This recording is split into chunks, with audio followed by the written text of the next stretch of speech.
వైజయంతి, నిషి, యువరాజ్ మాట్లాడుకుంటారు.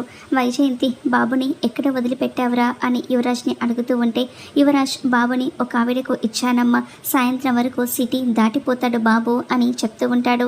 ఇక ఇంట్లో కౌశికి చాలా ఏడుస్తూ, నా బాబు ఎక్కడికి వెళ్ళాడు, ఎవరైనా చెప్పండి, నా బాబు ఏమైపోయాడు అని ఏడుస్తూ ఉంటే, ఇక జగదాత్రి యువరాజ్ వాళ్ళ వైపు చూస్తూ, నా గెస్ కరెక్ట్ అయితే బాబుని ఎవరో కిడ్నాప్ చేశారు వదినా అని చెప్పేసరికి కౌశికి, సుధాకర్ వాళ్ళు షాక్ అయిపోతూ ఉంటారు.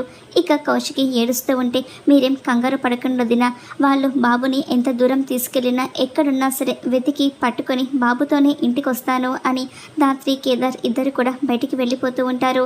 ఇక వాళ్ళు అలా వెళ్ళడం చూసి వైజయంతి, ఈ అమ్మాయి స్పీడ్ చూస్తుంటే బాబుని తీసుకొస్తుందో ఏమో అని కంగారు పడుతూ ఉంటే, యువరాజ్ అంత లేదు, బాబుని తీసుకురావాలంటే వీళ్ళు ఇంకో జన్మ ఎత్తాలి అని వైజయంతి వాళ్ళకి యువరాజ్ చెప్తూ ఉంటాడు.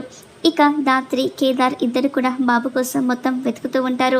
దాత్రి చాలా కోపంగా, ఎన్ని రోజులు పోనీలే అని ఊరుకున్నాను, కానీ ఈసారి తప్పు చేసిన వాళ్ళను ఖచ్చితంగా శిక్షిస్తాను, వాళ్ళకి శిక్ష పడేలాగా చేస్తాను అని కేదార్కి చెప్తూ ఉంటుంది. దాత్రి, కేదార్ ఇద్దరు కూడా జేడీ, కేడీలుగా ఇక కారులో వెళ్తూ ఉంటే, ఒక ఆవిడ బాబుని తీసుకొని జేడీ వాళ్ళ కారుకు అడ్డంగా పడిపోతూ ఉంటుంది. ఇక మరి ఆవిడ దగ్గర ఉన్న కౌశికి బాబును జేడీ, కేడీ గుర్తుపట్టి ఇంటికి తీసుకొస్తారా?